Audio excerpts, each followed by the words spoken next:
नमस्कार, बहुत स्वागत है आप सभी का। आप देख रहे हैं आपकी बात मध्य प्रदेश और मैं हूं अभिलाष मिश्रा। आज बात करेंगे वंदे मातरम की। जी हां, वंदे मातरम ने ऐसा क्या हो गया कि हमें आज डिबेट करना पड़ रहा है। पिछले कुछ दिनों से सुर्खियां आप सुन रहे होंगे। इंदौर में नगर निगम में बजट लाया जा रहा था और इस सेशन के दौरान जब वंदे मातरम को गाना था उस वक्त कांग्रेस के कुछ मुस्लिम पार्षद, महिला पार्षद थी, ये नहीं पहुंची और इसके बाद जब ये पहुंची तो वहां पर हंगामा हो गया। बीजेपी ने इन पर वंदे मातरम नहीं गाने का और वंदे मातरम के अपमान का आरोप लगाया और वहां पर जो पार्षद थी रुबीना इकबाल खान और एक और पार्षद थी, ये दोनों ही पार्षद जो हैं इन्होंने नाराजगी जताई और कहा कि हम वंदे मातरम नहीं गाएंगे। बात यहां तक होती तो ठीक है। बीजेपी का आरोप है कि इस दौरान इन्होंने जिन शब्दों का इस्तेमाल किया वो सीधे तौर पर भावनाएं आहत करते हैं और वंदे मातरम जैसे राष्ट्रगीत का अपमान भी करते हैं। इस पूरे मामले को बढ़ता देख कांग्रेस ने भी कन्नी काट ली। कांग्रेस के नेता कहने लगे कि वंदे मातरम जब हम अपने कार्यक्रमों में गा सकते हैं, और कांग्रेस ने यह कहा भी था कि हम तो शुरू से वंदे मातरम गा रहे हैं, तो कांग्रेस के कार्यक्रमों में जब आप वंदे मातरम गा सकती हैं तो नगर निगम के कार्यक्रम में वंदे मातरम गाने से कैसे आपका धर्म जो है, ईमान जो है वो खराब हो जाएगा। यह बात सिर्फ कांग्रेस से एक तरफा ही होती तो ऐसा नहीं है। कई पार्षद बताया जा रहा है कि पिछले कई दिनों से नगर निगम में कांग्रेस के साथ खड़े नजर नहीं आ रहे हैं। खासतौर से मुस्लिम पार्षद दूरी बना रहे हैं। अब इस मुद्दे पर भी कांग्रेस में एक तरफ कहा जा रहा है कि हम इस मामले पर कड़ा एक्शन लेंगे। नगर अध्यक्ष कांग्रेस के कह रहे हैं कि हमने इनके निष्कासन की अनुशंसा पीसीसी को कर दी है और अब वहां से फैसला होगा। और दूसरी तरफ कांग्रेस पशुपेश में है कि कहीं ये एक्शन जो है वो हमारी मुस्लिमों को लेकर के जो सॉफ्ट छवि है उसके खिलाफ तो नहीं जाएगा। इस बीच इस पूरे खेल में फायदा उठाने की कोशिश में एमआईएम जुट गई है और उसने साफ तौर पर जो रुबीना इकबाल खान है उनका स्वागत किया है, अपनी पार्टी में आने को कहा है। यह बात खुद रुबीना इकबाल खान कह रही। तो जाहिर सी बात है कि पूरा मामला सिर्फ विरोध का या अभिव्यक्ति की स्वतंत्रता या संवैधानिक अधिकारों का नहीं, सियासी वार पलटवार का भी हो गया है। तो क्या वाकई में वंदे मातरम गाने से धर्म भ्रष्ट हो जाता है? और अगर ऐसा है तो क्या गाना जरूरी था जो इतना हंगामा मचा हुआ है?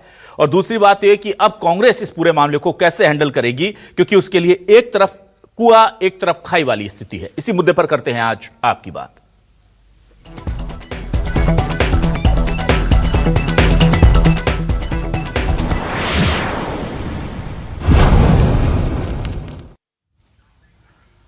सबसे पहले सुनते हैं कि रुबीना खान ने क्या कहा है। सबसे पहले उनका बयान सुनना जरूरी है क्योंकि यह पूरा मामला उन्हीं के बयानों से जुड़ा हुआ है।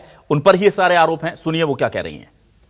बात नहीं करती, हिंदुस्तान में रहते हैं, हिंदुस्तान की मिट्टी से प्यार है। और दूसरा मैं एक बात इन लोगों को आज आपके माध्यम से बोलती हूँ कि जितना हक इनका नहीं ना, उससे ज़्यादा हक हमारा है हिंदुस्तान पे। इसलिए कि आज हम जो मरते हैं ना तो हमें यहीं दफनाया जाता है इस हिंदुस्तान में, और आप जब खोदोगे ना तो इस मिट्टी में से हमारे ही वो मिलेंगे। और इनके तो वो गंगा में बहा दिए जाते हैं, वो सीधे जाते हैं अरब सागर की नदी में बहते बहते बहते। एक भी इनका अवशेष यहाँ मिल जाए तो बता दो, हमारे अवशेष मिलेंगे यहाँ पे। किसी भी एक हिंदू भाई का मिल जाए तो बता दो, सबके वहाँ अरब सागर में पड़े हैं अवशेष जाके। बोलने तो ना कांग्रेस से कि हम तो मैं तो यूं भी निर्दलीय जीतती हूँ, मुझे क्या लेना देना है, भाड़ में जा। कांग्रेस पार्टी के बारे में कहा कि मैं तो वैसे ही निर्दलीय जीतती हूं, भाड़ में जाए। यहां से सारा आरोप जो है मामला शुरू हुआ है। अब यह कहा जा रहा है कि कांग्रेस जो एक्शन लेने की तैयारी कर रही है या जो नाराजगी दिखा रही है वो इस लाइन पर दिखा रही है क्योंकि कांग्रेस को भाड़ में जाए बोल दिया। यह बात बीजेपी कह रही है और कांग्रेस कह रही है कि हम जो भी एक्शन ले रहे हैं वो उनकी अनुशासनहीनता और राष्ट्रगीत के लेकर के जो उन्होंने बातें कही हैं उसको लेकर के हम एक्शन ले रहे हैं। जीतू पटवारी कहां क्या बोल रहे हैं, जरा ये सुनिए इस मुद्दे पर। राष्ट्रगीत और राष्ट्रगान के सम्मान पर किसी को ना आपत्ति है, न रहेगी, न थी। कांग्रेस पार्टी का अलग से वक्तव्य इसकी आवश्यकता ही नहीं है। देश के संविधान का वक्तव्य है। जहाँ तक प्रश्न है, उसी संविधान ने हर नागरिक को अपने जीवन जीने की आज़ादी दी है, अपने धर्म के आधार पर अपनी प्रार्थना की आज़ादी दी है। ये सब हर परिस्थिति में कानून के पालन के साथ सबको करना है। जहाँ तक कांग्रेस के लिए किसी पार्षद ने कोई बात कही है, पार्टी के संज्ञान में है। और आइए अब सुनते हैं इस पूरे मामले को लेकर कांग्रेस में ही देखिए कैसे आपको नजर आएगा कि अब रुबीना इकबाल खान के खिलाफ माहौल बन गया है। एक तरफ खुद आरिफ मसूद जो कि मुस्लिम विधायक हैं कांग्रेस से, वो कह रहे हैं कि राष्ट्रगीत का अपमान नहीं किया जाना चाहिए, हम हमेशा से राष्ट्रगीत का सम्मान करते रहे हैं, आगे भी करते रहेंगे। दूसरी तरफ चिंटू चौक से भी कह रहे हैं कि हमने रुबीना खान के निष्कासन के लिए अनुशंसा कर दी है। दोनों बयान सुनिए। जिस प्रकार से रुबीना इकबाल खान जी ने कांग्रेस को लेकर अनर्गल बातें करी, वो निश्चित रूप से इनडिसिप्लिन है। अनुशासन की कार्रवाई 100% होगी, कड़ी कार्रवाई होगी। और मेरा तो ये है कि रुबीना इकबाल खान जी आज से ही अपने आप को कांग्रेस पार्टी से बाहर माने। इस प्रकार के किसी भी लोगों को कांग्रेस पार्टी कभी भी एंटरटेन नहीं करेगी। वंदे मातरम की रिस्पेक्ट करना और गाना दोनों में अंतर है। रिस्पेक्ट सब करते हैं, गाएं या ना गाएं ये सुप्रीम कोर्ट भी कह चुका है। अब सुप्रीम कोर्ट से बढ़कर तो कोई नहीं है। केवल ये राजनीतिक षड्यंत्र है। इंदौर की जो घटना है वो भागीरथपुरा के पूरे इस मामले को दबाना, भागीरथपुरा की चर्चा वहाँ सदन में ना हो, नाकामी है नगर निगम की उजागर ना हो, ये सब दबाने का काम इसको स्टैंड बनाएगा और इससे अलावा कुछ भी नहीं। अब ये पूरा जो नगर निगम की सभा चल रही थी उसमें जाहिर सी बात है कि इस दौरान भागीरथपुरा का मैटर उठना था, जिसकी तरफ इशारा कर रहे थे साफ तौर पर आरिफ मसूद, और बहुत सारे मुद्दे उठाए जाने थे। पर यह पूरा का पूरा मामला कांग्रेस ने ऐसा लगता है कि सेल्फ गोल करके अपने ऊपर मोड़ लिया है। अब जब ऐसा हो गया है तो बीजेपी फिर भला सियासत में क्यों पीछे छूटे। बीजेपी ने पूरी की पूरी कांग्रेस पर आरोप लगा दिया है कि वो जानबूझ करके हमारे राष्ट्रगीत या राष्ट्रीय प्रतीकों का अपमान करती है और उनकी मंशा ऐसी ही है। पुष्पमित्र भार्गव जो कि महापौर हैं और गोलू शुक्ला क्या कह रहे हैं इस मामले को लेकर, दोनों सुनिए। अगर भारत में रहना है तो वंदे मातरम तो बोलना पड़ेगा, वो कोई भी हो। भारत में अगर भारत हमारा देश है और भारत में रहकर अगर इस तरीके की बात करेंगे तो वो बहुत गलत बात है। अगर उनको वंदे मातरम नहीं बोलना है तो पाकिस्तान जाएं, पाकिस्तान में जाके रहें। यहाँ हिंदुस्तान में उनके लिए कोई जगह नहीं है और पाकिस्तान जाने की सारी व्यवस्था कि जिस जननी पर हमने जन्म लिया है उसका मान सम्मान उससे भी ज्यादा है। इसीलिए तो भारत माता के कई वीर सपूतों ने, अशफाक उल्लाह खान ने वंदे मातरम कहते हुए अपनी शहादत दी। रेहाना तैयबी एक मुस्लिम महिला थी जिसने सबसे पहले कांग्रेस के अधिवेशन में वंदे मातरम गीत गाया। सैकड़ों मुसलमानों ने कल इस देश में अपने वीडियो जारी किए और कहा कि वंदे मातरम गीत गाना एक मुसलमान की भी जिम्मेदारी है। तो ये किस इस्लाम को मानते हैं मुझे पता नहीं। और अब देखते हैं आज के सवाल क्या है। सवाल लेकर आ रहे हैं आपके टेलीविजन स्क्रीन पर। सवाल, वंदे मातरम से कांग्रेस पार्षद ने ऐतराज जताया, कांग्रेस ने अपनी नेता से किया किनारा। बीजेपी बोली देश विरोधी है, कांग्रेस के काम हमेशा करती है राष्ट्रवादी भावनाओं का अपमान।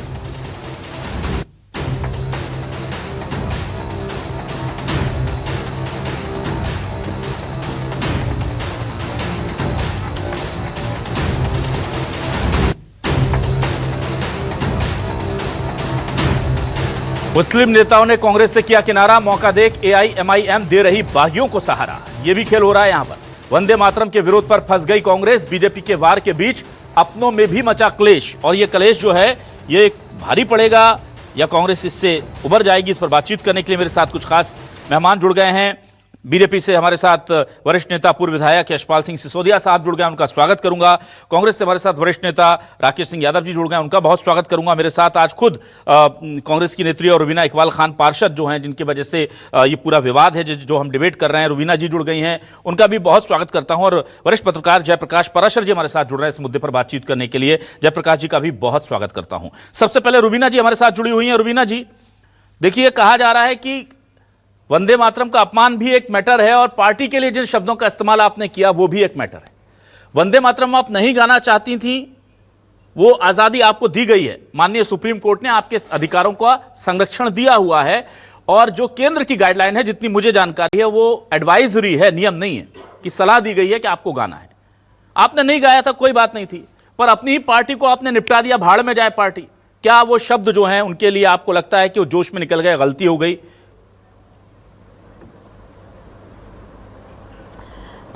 देखिए सर, परसों की ये घटना है जब हमारी परिषद चल रही थी और आप लोग तो शायद बहुत दूर हैं वहाँ पर, आपको पता नहीं होगा। मैं 5 मिनट पहले आई थी वहाँ पे शुरू होने से, और मैंने बराबर उसको खड़े होके राष्ट्रगान का सम्मान करा, राष्ट्रगीत का सम्मान करा। और ये आज पहली बार नहीं हुआ है, मैं 15 साल से पार्षद हूँ, कम से कम 50 ऐसी अटेंड कर चुकी हूँ जो मेरी परिषद की मीटिंग होती है। और सारी मीटिंगों में मैं कभी मैंने ना राष्ट्रगान का अनादर करा है ना राष्ट्रगीत का अनादर करा है। मैं बराबर उसको वहां खड़े होके और उसको सम्मान देती हूँ। ये गलत एक मेरे लिए पोर्ट्रे किया जा रहा है कि ये सम्मान नहीं कर रही है और अनादर कर रही है। मैंने कभी अनादर नहीं किया, क्योंकि जिस देश में रहते हैं हम, उस देश की मिट्टी से हमें मोहब्बत है और ये देते हैं। रहा सवाल दूसरा, आपको मैं पूरी घटना बता दूं। एक तो आवाज खड़खड़ क्यों हो रही थी? जी ठीक है, ऑडियो ठीक कराते हैं मैम। जी बोलिए। हाँ जी वो घटना ये हुई थी सर कि मेरा मामला था ही नहीं, ना ही मैंने इनकार किया था। वहां पर हमारी एक पार्षद है, मेरी साथी फौजिया शेख अलीम, वो आई थी और उनका और सामने जो कुछ बेटे पार्षदों की उनकी कुछ चल रही थी बातचीत, और उसमें उन्होंने कहा कि मैं राष्ट्रगीत नहीं गाऊंगी। उसके बाद वो वहां से हमारे सभापति जी ने उनको निष्कासित कर दिया और वो उठ के वहां से चली गई। ये मामला खत्म हो गया। अब जब वो चली गई थी, उसके बाद बीजेपी के पार्षदों को चुपचाप होकर बैठ जाना था। मैं अकेली एक मुस्लिम पार्षद वहां पे बैठी थी। उसके बाद उन लोगों ने क्या करा है, ऐसे अनर्गल नारे लगाना शुरू करे कि जूते मारो सालों को, देश के गद्दारों को, और यहाँ रहना होगा तो बोलना होगा। लगभग 15 से 20 मिनट तक के ये एपिसोड चला। जब आप खुद ही बताइए कि जब इस तरह के नारे 50-60 लोग मिलके एक औरत के ऊपर लगाएंगे तो उसको गुस्सा आएगा ना। उस गुस्से के अंदर मेरे मुंह से ये शब्द निकला कि तुम्हारे बाप में दम हो तो लगवा के देख लो। लेकिन मैं फिर आपके चैनल के माध्यम से कहती हूँ कि ये गलत शब्द था, मुझे किसी के बाप के ऊपर नहीं जाना चाहिए था, ये गलत है, मैं इसके लिए सॉरी बोलती हूँ। लेकिन उस टाइम सिचुएशन ऐसी थी कि वो, आप उसके आगे की कहानी सुनो जो आप चिंटू चौकसे वाली बोल रहे हो। जब ये सारा एपिसोड चल रहा था और मेरे पत्रकार बंधु कुछ मेरे पास आए और उन्होंने मुझसे बोला कि आपके जो साथी है कांग्रेस, आपकी कांग्रेस आपका साथ नहीं दे रही, तो मेरे को हैरत हुई। मैंने कहा कौन साथ नहीं दे रहा? तो बोले ये चिंटू चौकसे जी का ये बयान देखो, मोबाइल में उन्होंने दिखाया कि वो कह रहे हैं कि हाँ यहाँ रहना होगा तो कहना होगा। फिर मैंने फिर इतना सारा शोर शराबा और ऐसी सिचुएशन क्रिएट हो गई थी सर कि मेरा दिमाग खराब था। तो वो मेरे मुंह से उस टाइम भी ये निकला कि कांग्रेस जाए बाढ़ में, जबकि वो लफ्ज भी मुझे नहीं बोलना चाहिए था, क्योंकि जब इंसान का गुस्सा डंडा होता है ना, जब उसके समझ में आता है कि क्या, और सच्चा इंसान वही है जो अपनी गलती मान ले। मैंने आज फिर आपके चैनल के माध्यम से अपनी गलती मान रही हूँ कि मुझे वो लफ्ज भी नहीं बोलना चाहिए था जो मैंने बोला, क्योंकि कांग्रेस हमारे रग रग में बसती है। हम आज से नहीं 40 साल से कांग्रेस के सिपाही हैं। लेकिन आपके बारे में कहा जा रहा है कि आप कह रही हैं कि AIMIM ने मेरे लिए बुके भेज दिया है। हाँ, तो अब भेज दिया तो मैं क्या कर सकती हूँ? मुझे वो भी गुस्से में उस टाइम मेरे मुंह से निकला कि भाई तुम, उन्होंने पत्रकार बंधु ने मुझसे सवाल किया कि अब तो तुम्हें टिकट नहीं मिलेगा। मैंने क्या नहीं मिलेगा तो कोई दूसरी पार्टी देगी। अब वो दूसरी पार्टी सारी एक्टिव हो गई, तो उन्होंने लेके बुके उके भेजा। और लेकिन मेरे को जाना नहीं है सर, मैं आपको साफ साफ यहाँ बता रही हूँ, मेरी आस्था कांग्रेस के साथ है। अगर कांग्रेस मुझे निकालती है तब मैं सोचूंगी, मुझे कहीं पे भी जाने की जरूरत नहीं है अभी। ठीक है। मेरे जीतू पटवारी जी जो हमारे प्रदेश अध्यक्ष हैं, उनका आदेश मेरे लिए सर्वोपरि है। जो वो मुझे आदेश करेंगे मैं वही करूंगी। ठीक है, ठीक है, चलिए ठीक है। इस पूरे मामले पर मैं जल्दी से राकेश जी आपके पास आता हूं। राकेश जी, ये देखिए सेल्फ गोल हो गया। हम तो सोच रहे थे विपक्ष घेरेगा बीजेपी को जबरदस्त तरीके से, भागीरथपुर आके का बाद इतना बड़ा मौका था आपके पास, और आप तो खुद घिर गए कटघरे में। ये इंदौर कांग्रेस में चल क्या रहा है? मैं सीधे सीधे सवाल करता हूं बिना लाग लपेट के, ये सब कुछ ठीक नहीं है इंदौर कांग्रेस के अंदर? देखिए, सेल्फ गोल नहीं हुआ है। हाँ, जो बात अभी रूबीना जी ने बताई है, तो बीजेपी का षड्यंत्र है, तो साफ तौर पे दिख रहा है कि बीजेपी नहीं चाहती थी कि भागीरथपुरा पे चर्चा हो, अन्य मामलों में चर्चा हो। पहले से प्लान किया गया। जब ये दूसरी हमारी पार्षद हैं फौजिया शेख अलीम, वो आई तो उनको एक पार्षद ने तंज करा कि आपको गाना नहीं गाना था, इसलिए आप लेट आई। आप ये बताइए कि अभी आप ही बोल रहे थे कि केंद्र सरकार ने कोई एडवाइजरी जारी करी, ऐसी कोई एडवाइजरी जारी नहीं हुई है। आपके नॉलेज में मैं बता दूं, सुप्रीम कोर्ट के साफ निर्देश है राष्ट्रगीत को लेके कि राष्ट्रगीत ना सम्मान जरूरी है। राकेश जी, अपनी जानकारी दुरुस्त कर लीजिए। गृह मंत्रालय की एडवाइजरी है, और वो एडवाइजरी है। मैंने ये कहा कि एडवाइजरी जरूरी नहीं है, सलाह दी है कि आप गाइए, लेकिन कंपलसरी नहीं है। माननीय सुप्रीम कोर्ट ने मार्च 2026 में इस पर इसके खिलाफ एक याचिका लगी थी, उसे भी खारिज कर दिया। कहा कि भाई जब नियम ही नहीं है तो आप नियम क्यों बोल रहे हैं? नियम हटाने की बात, वो नियम नहीं है, सलाह दी गई है। मैं भी वही बोल रहा हूँ, आप अति उत्साह में बोल रहे हैं, मैं सामान्य तौर पे बोल रहा हूँ। नहीं, आप कह रहे हैं कि आपने गलत जानकारी दी, मैं आपको दुरुस्त कर रहा हूँ। गलत जानकारी ये है कि सुप्रीम कोर्ट के आदेश पे कोई एडवाइजरी जारी नहीं होती। आप लीगल पॉइंट राकेश जी आप समझिए, वो नहीं होती। गृह मंत्रालय की एडवाइजरी है, मैं आपको फिर से समझाता हूं, गृह मंत्रालय की एडवाइजरी है कि ये गाना है, उसके खिलाफ सुप्रीम कोर्ट लोग गए, सुप्रीम कोर्ट ने उस याचिका को निरस्त किया और कहा कि ये एडवाइजरी है, जब कंपल्सन है ही नहीं तो हम इसमें क्यों सुनवाई करें। और ये सुप्रीम कोर्ट ने गृह मंत्रालय की एडवाइजरी को अपहोल्ड रखा है कि एडवाइजरी है। ठीक है, आप सुन लीजिए, सुप्रीम कोर्ट के आदेश पे कोई एडवाइजरी जारी नहीं होती, पहली बात। लगता है आप समझ नहीं पा रहे, मेरे दर्शक समझ गए होंगे। पहले एडवाइजरी जारी हुई है, पहले एडवाइजरी जारी हुई है, फिर मामला सुप्रीम कोर्ट पहुंचा। आप नहीं समझ पा रहे, कोई बात नहीं, आप आगे बढ़िए। आप जैसा समझना समझ लीजिए, देश समझता है। जब क्लियर है कि राष्ट्रीय गान को आप अगर गाते हैं, वो नहीं भी गाते हैं, तो सम्मान देते हैं, उसमें खड़े रहना भी जरूरी नहीं है। ये तो आपको मालूम होगा ना, सुप्रीम कोर्ट का आदेश है। ये भी गलत फिर आप गलत बोल गए राकेश जी, राष्ट्र गान बोल रहे हैं आप, वो तो खड़े रहना जरूरी है। अरे मैं गीत बोल रहा हूँ श्रीमान जी, आप हरगलाइए मत, आपको रिपीट करके सुनना पड़ेगा। ठीक है, चलिए। वंदे मातरम क्या है आप बता दीजिए। ना अभी आपने शब्द इस्तेमाल किया, राष्ट्रगान को बोलना जरूर, खड़े होना जरूरी है। गीत बोला, राष्ट्र गीत में एडवाइजरी है, बता दीजिए क्या है, आप बता दीजिए। ना छोड़िए, आगे बढ़िए आप, मैं समझ गया आप अभी स्थिति में वो नहीं, आप आगे बढ़िए। नहीं मैं स्थिति में हूं, आप नहीं है सुनने। चलिए बोलिए। हाँ, जब आप सच सुनते हैं तो आपको तकलीफ होती है। ठीक है, आप रिपीट करके देखिएगा। चलिए। हाँ, मैंने रिपीट करके नहीं, आप भी कर लीजिए, मैं जो बोलता हूँ रिपीट की आवश्यकता नहीं पड़ी किसी की बहस। आपको क्लिप भेजूंगा मैं। बात है, हाँ भेज दीजिए, वो मैं खुद चलाऊंगा। जब राष्ट्र गीत में यह आदेश है सुप्रीम कोर्ट का स्पष्ट, तो क्या जरूरत थी बीजेपी के पार्षदों को एक मुस्लिम पार्षद को घेरने की या दो मुस्लिम पार्षदों को उकसाने की कि आप ये गाइए? उनको किसने अधिकार दिया था? दूसरी बात, सभापति को कौन से नियम के अंतर्गत अधिकार है कि वो चुने हुए पार्षद को सिर्फ वंदे मातरम में अगर वो खड़े नहीं हुए या गाना नहीं, उन्होंने गाया नहीं है, तो उनको बाहर निकाल दे? कौन सा अधिनियम है नगर पालिका का, आप बता दीजिए। कौन सा आदेश है, आप बता दीजिए। वो कानून का उल्लंघन हुआ है। वहीं आपत्ति लेना थी पार्षदों को भी और पार्षद दल के नेताओं को भी कि आप इनको बाहर नहीं कर सकते, कोई नियम ही नहीं है, फिर भी निकाला गया। उस पर चर्चा नहीं हो रही है क्योंकि जवाब नहीं है आपके पास। आप किताब खोलने लग जाएंगे, मैं किताब खोल के देख चुका हूं, उसके बाद बोल रहा हूं।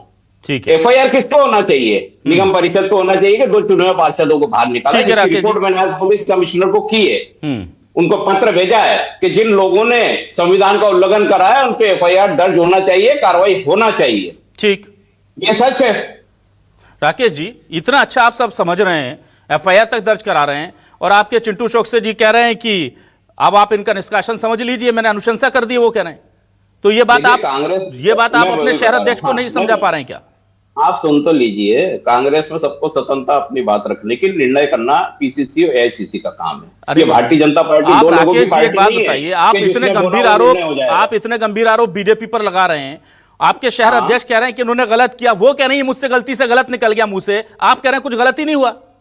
कमाल है, आप बोल रहा हूँ ना कुछ गलत नहीं हुआ। कमाल क्या है, जो सच है वही बोल रहा हूँ, कानून बोल रहा है वो बोल रहा हूँ। पार्टी जाए भाड़ में, ये आपको गलत नहीं लगता? ये दोनों अलग विषय हैं, आप घुमाइए मत। मैंने क्या बोला, वंदे मातरम पे बात कर रहे हो आप? ना मैं दोनों पे बात कर रहा हूँ, मैं दोनों पे बात कर रहा हूँ सर। आप थोड़ी डिक्टेट करेंगे कि किस पर बात करूं, मैं दोनों पर बात कर रहा हूँ। तो दूसरे पे स्टेटमेंट सुन लीजिए। हाँ सुनाइए। कुछ बोला नहीं उस विषय पे। हाँ बोलिए। उसपे सीधी बात है कि उसका निर्णय पीसीसी अध्यक्ष और एआईसीसी करेगी कि उन्होंने जो भी बोला है उसकी अगर वो माफी मांग रहे हैं उनको माफी दी जाए या नहीं दी जाए, ये निर्णय करना उनका अधिकार है। आप भी मानते हैं कि वो शब्द गलत थे, वो माफी मांग रही है, उनके उसके पर डिसीजन लेना चाहिए? नहीं, ये डिसीजन मेरा अधिकार ही नहीं है, मेरे मानने से क्या होगा। अच्छा ठीक है, चलिए मैं आ जाता हूं। यशपाल जी देखिए, राकेश जी तो खड़े हैं रुबीना जी के साथ। अब दिक्कत यह है कि आप ही अगर विरोध कर रहे होते तो ठीक है। चिंटू चौकसे जी कह रहे हैं निष्कासन समझो हमारी तरफ से, मान लें आज से कि वो निष्कासित हैं। ये शब्द सुनाए हैं मैंने अभी बाइट में, दोबारा सुना दूंगा राकेश जी को। तो ये पार्टी ही जब एक मत नहीं है तो फिर आप लोगों के पास तो खुला खेल हो गया, आप तो आप तंज कसेंगे ही क्या? लेकिन एक सवाल मेरा बड़ा है, सुनिए। सवाल यह है कि भाई आप ही की केंद्र सरकार की गृह मंत्रालय ने एडवाइजरी जारी की राष्ट्रगीत को लेकर के, और आप ही लोग कह रहे हैं कि राष्ट्रगीत नहीं गा रहे हैं, अपमान कर रहे हैं। राष्ट्रगीत गाना कंपलसरी ही नहीं है, तो इस पर इतना हंगामा क्यों? और क्यों कहा जा रहा है बार बार कि वो राष्ट्रगीत गाने के लिए बाध्य हैं, गाना ही पड़ेगा? और अगर ये करना है तो आप अपने संवैधानिक अधिकार, उसमें संविधान में संशोधन करा दीजिए और वहां से नियम बनवा दीजिए। अभिलाष जी, वंदे मातरम 150वीं हम वर्षगांठ मना रहे हैं और ये वंदे मातरम वही गान है, वही गीत है जिसको लेकर के कांग्रेस के लोग बड़ी बड़ी बातें करते हैं कि आजादी के आंदोलन में हमारी बड़ी भूमिका थी इस कांग्रेस की, राजनीतिक पार्टी की कांग्रेस की, उस कांग्रेस की नहीं। लेकिन अगर उस दौर में हिंदुओं ने, मुसलमानों ने, सारे उन पुरोधाओं ने, स्वतंत्रता सेनानियों ने यदि इस गीत को गाया तो नेहरू जी ने इस गीत को क्यों कट किया, क्यों उसमें किसके कहने पर नेहरू जी ने षड्यंत्र किया और गीत को अधूरा छोड़ा। मैं ये भी कहना चाहूंगा अभिलाष जी कि इन दिनों कांग्रेस आपा भी खो रही है और भाषा भी खो रही है। अगर उमंग सिंगार जी कलेक्टर सीहोर को ज्ञापन देने जाते हैं और कुत्ते के गले में कलेक्टर लिख करके ज्ञापन देते हैं, अगर राष्ट्रीय अध्यक्ष श्री खड़गे जी अगर सांप का उल्लेख करते हैं कि नमाज पढ़ रहे हो और सांप आ जाए तो नमाज छोड़ दो, सांप को मार दो, इसी प्रकार से आरएसएस को और बीजेपी को मार दो, अगर ये भाषा अगर कांग्रेस के लोग बोलेंगे तो स्वाभाविक है रूबीना जी भी उन्हीं की भाषा बोलेगी, ये यशपाल फौजी अशेक भी यशपाल जी, आप उन्हीं की कहाँ भाषा की बात बोलेगी। कर रहे हैं? हिमंता विश्वा शर्मा जी का बयान आ जाएगा, फिर बहुत सारी लिस्ट निकल आएगी। हम अभी इसी विषय पर रहते हैं ना। हिमंता विश्वा शर्मा जी ने क्या कहा, आपने सुना था? आपने सुना था हिमंता जी ने क्या कहा था? मेरी पूरी बात नहीं राकेश जी, राकेश जी राकेश जी आपके समय वो सुन रहे थे। राकेश जी आपके समय वो सुन रहे थे। राकेश जी आपके समय वो सुन रहे थे। ना राकेश जी गलत बात। राकेश जी आप जब बोल रहे थे वो सुन रहे थे ना। राकेश जी आप बोल रहे थे वो उसमें कीजिए, आप कुछ भी बोलेंगे थोड़ी सुनेंगे ना तो आप कुछ बोल रहे थे वो सुन रहे थे ना। आप कहां उनके ऊपर फूल बरसा रहे थे आप? ना राकेश जी ऐसे डिबेट नहीं होता। इन्होंने उमंग सिंगार का नाम लिया इसलिए मैं विदेश आप भी तो नाम ले रहे थे। आप सुनिए, आपको वक्त दूंगा। राकेश जी ऐसे नहीं होता, आप ही हमेशा नहीं बोल सकते, एक एक करके आएंगे, एक एक करके आएंगे, हर एक समय पर बोलते हैं सर। अभिलाष जी मेरा समय, आपका समय यशपाल जी प्लीज। तो अभिलाष जी मैं निवेदन ये कर रहा था कि अभी रूबीना जी बोल रही थी कि मेरे रग रग में कांग्रेस है।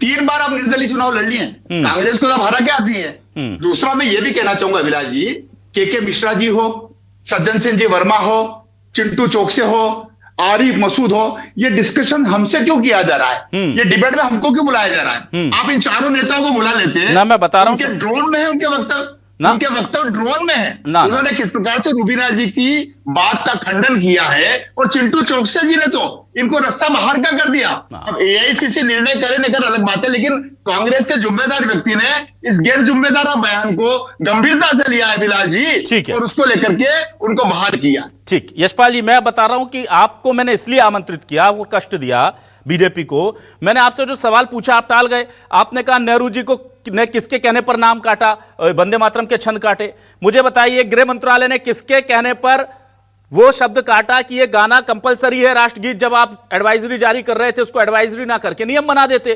कौन है इस साजिश के पीछे के वंदे मातरम का अपमान अगर आप कह रहे हैं नेहरू जी ने किया तो फिर यहां क्यों नहीं हुआ? गृह मंत्री कौन है देश के, आपको पता है? किसने साजिश की कि उसको कंपलसरी नहीं किया? और जब आपने की केंद्र सरकार ने कंपलसरी नहीं किया तो नगर निगम परिषद या सभा जो है वो कैसे कंपल्शन डाल सकती है? सर इसलिए आपको ये सवाल के लिए आपको बुलाया है। आप तो बार बार कांग्रेस पर जा रहे हैं, मुझे इस सवाल का जवाब दीजिए। आपने उसे कंपलसरी नहीं किया और अब आपके नेता कहते फिर रहे हैं कि गाना पड़ेगा, हिंदुस्तान में रहना है तो गाना पड़ेगा। भाई या तो तय कर लो ना, गाना पड़ेगा तो आप केंद्र से नियम बनवा दो, और या फिर अपने नेताओं से कहो कि आप खामोश रहें। अभिलाष जी, धर्म से भी बड़ा राष्ट्र धर्म होता है। तो ये बात गृह मंत्रालय को समझाइए यशपाल जी, ये बात गृह मंत्रालय को समझाइए यशपाल जी। हमारी बात को पूरी होने दीजिए फिर आप कीजिए। ठीक। अगर राकेश सिंह यादव जी कहें अभिलाष जी कि राष्ट्रगीत और राष्ट्रगान में भी हम खड़े नहीं होंगे, हाँ, तो क्या अपमान नहीं है? वो कह ही नहीं रहे, वो कह नहीं रहे, वो राष्ट्रगान में खड़े हो रहे हैं। तब तक झूठ बोलोगे आरएसएस की पार्टी। ना आप अपने मन से नहीं बोलिए, वो राष्ट्रगान में खड़े हो रहे हैं। राष्ट्रगान में वो खड़े नहीं होंगे तो हम सवाल पूछेंगे उनसे। एक तो स्वतंत्रता संग्राम सेनानी नहीं है आपका, और आप बात करते हो राजस्थान की राजनीति। पहला समय नहीं है, ये पहला समय नहीं है। पहला समय नहीं होता। ठीक है, चलिए मैं आ जाता हूं जयप्रकाश जी के पास। ठीक और आप बात कर रहे हो आप राजस्थान राजगीत की। ना ठीक है राकेश जी, जरा मैं आऊंगा आपके पास दोबारा। राकेश जी दोबारा आऊंगा आपके पास। राकेश जी दोबारा आऊंगा आपके पास। जयप्रकाश जी के पास जाने दीजिए। राकेश जी आऊंगा आपके पास। राकेश जी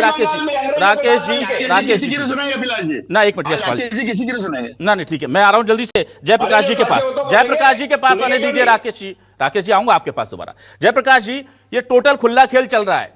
चिंटू चौकसे जी को निपटाना है सीधे तौर पर एक ऐसे पार्षद को जो उनके हिसाब से नहीं चलती, तो उन्होंने वंदे मातरम का और पार्टी के खिलाफ बयान देने का सहारा ले लिया।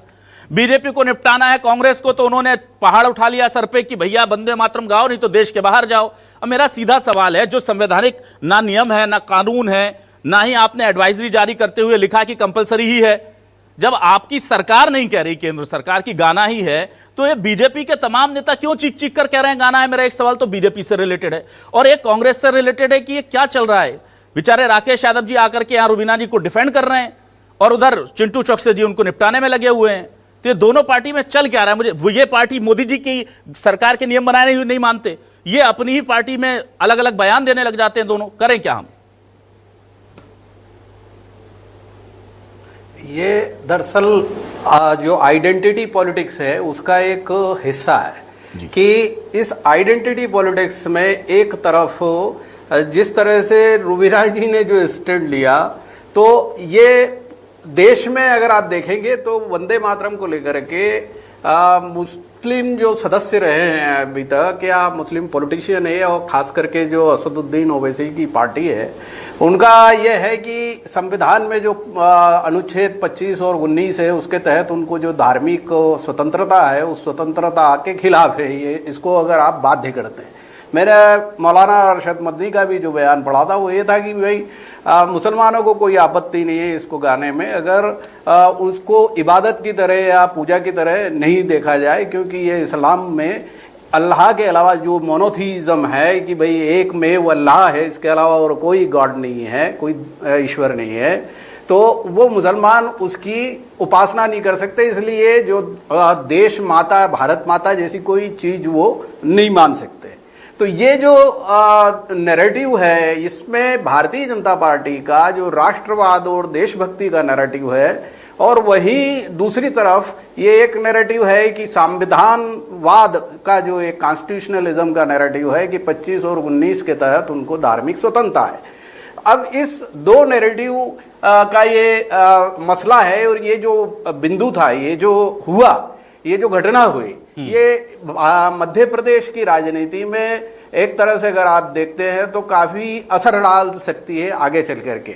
ये अभी चूंकि मैं देखता हूं कि रुबीना जी अपने जो पुराना स्टैंड था, जो उन्होंने कहा था कि कांग्रेस भाड़ में जाए, वहां से वो अभी फिलहाल बैक ट्रैक करती हुई दिखाई देती है। लेकिन अगर ये विवाद इस तरह से पोलराइजेशन की तरफ ले जाता है तो इसमें कांग्रेस को भारी नुकसान होता है, क्योंकि असदुद्दीन ओवैसी मध्य प्रदेश में हम देख चुके हैं कि बुरहानपुर में उनकी पार्टी तीसरे नंबर पे रही है, और भोपाल में भी वो कुछ 2 सीट पर काफी असरदार हो सकते हैं, नगर निगमों में असरदार हो सकते हैं।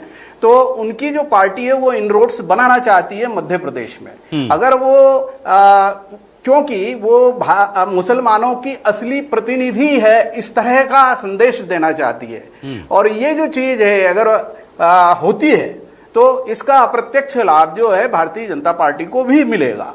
तो ये जो दो नैरेटिव्स हैं, ये इनका एक बड़ा झगड़ा है, और ये जो नैरेटिव है ये जो आइडेंटिटी पॉलिटिक्स है इसकी तरफ लेके जाता है। अब जहां तक ये शिर्क का मसला है, ये इसको आप कहां तक एक्सटेंड करते हैं। मैंने रुबीना जी का अभी जो बयान सुना उसमें वो ये भी कहती दिखाई देती कि हमारे बाप दादा तो अगर आप खोद कर निकालोगे तो गड़े हुए निकलेंगे, लेकिन ये तो बहा देते हैं गंगा में। तो ये भी एक तरह से दूसरे धर्म की जो आस्थाएं हैं उसके ऊपर एक टिप्पणी है। नहीं, उनकी ये भी कांग्रेस के लिए घातक है, बिल्कुल घातक है। उनके बयान जो है वो बैकफायर उनको करेंगे। कहने का मतलब ये है कि जो जी बिल्कुल जय जी, आप सही कह रहे हैं। आइडेंटिटी पॉलिटिक्स का जो विस्तार है, इसको इस आइडेंटिटी पॉलिटिक्स का विस्तार है, आप किसी भी स्तर तक ले जा सकते हैं। अब ये है कि ये कौन सी पार्टी को लिए ठीक है। मुझे लगता है कि कांग्रेस अब उसको अंडर प्ले करने का प्रयास कर रही है।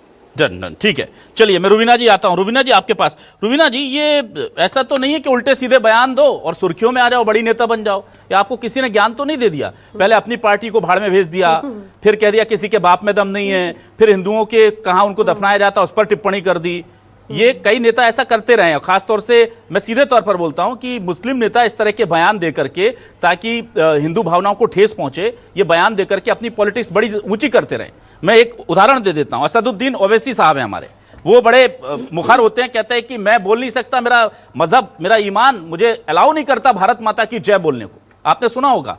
और वही असदुद्दीन ओवैसी संसद के अंदर खड़े होकर के जय फलस्तीन बोल देते हैं।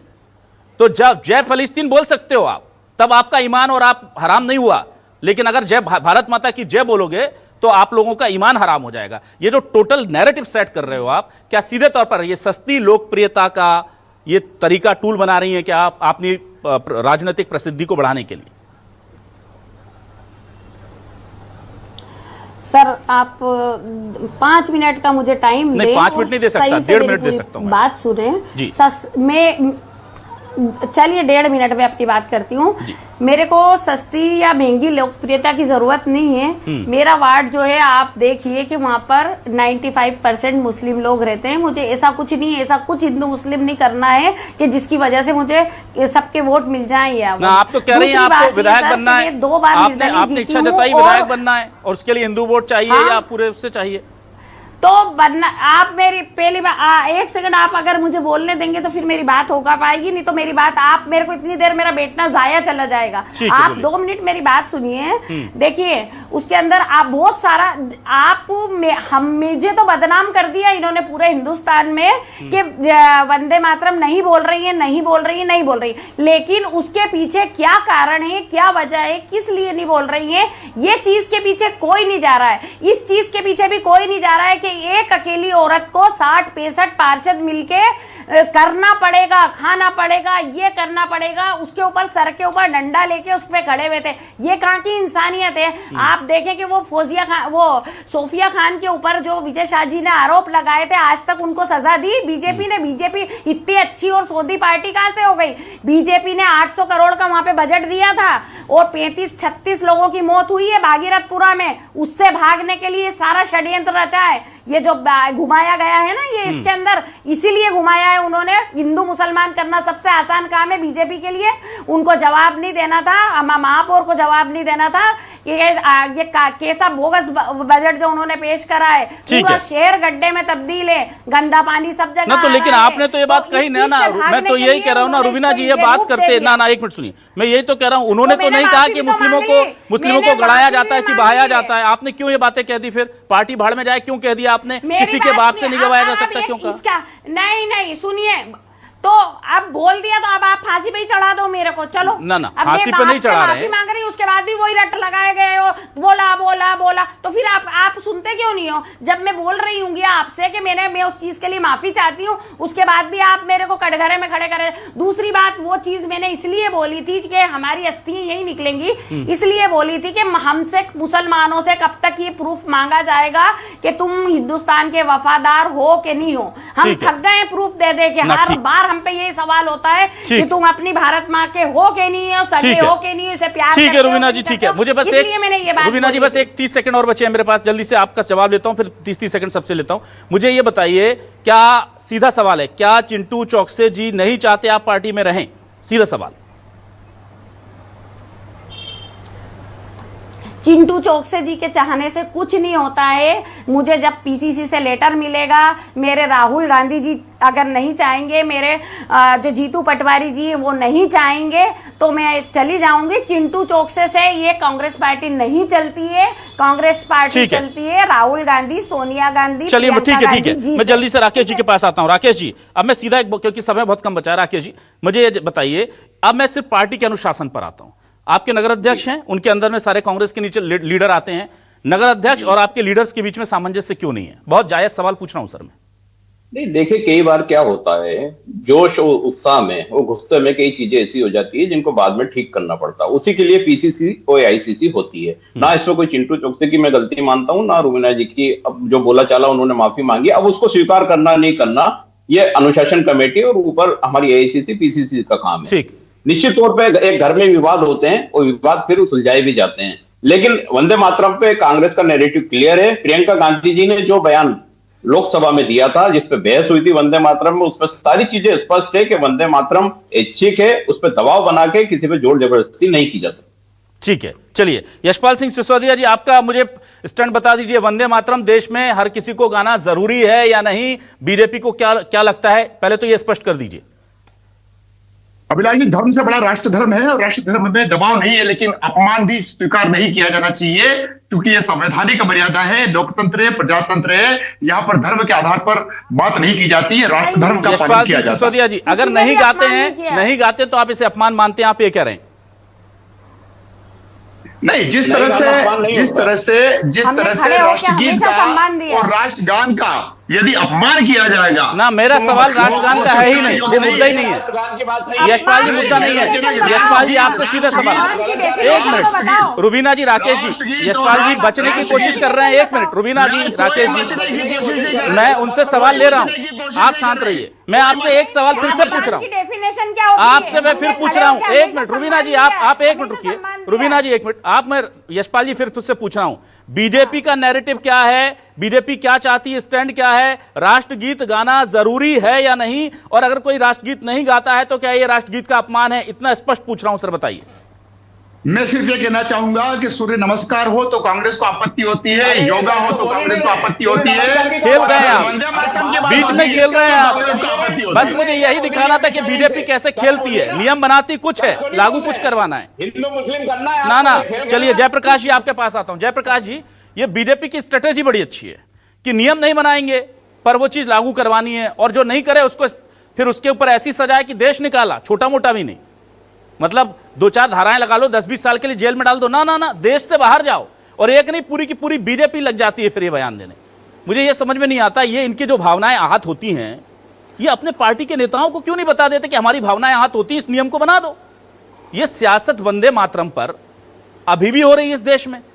जिसको गाना है वो गा रहा है, और आप कंपल्शन नहीं करेंगे तो शायद सारे लोग गा देंगे, और कंपल्शन करना तो करवा दीजिए औपचारिक।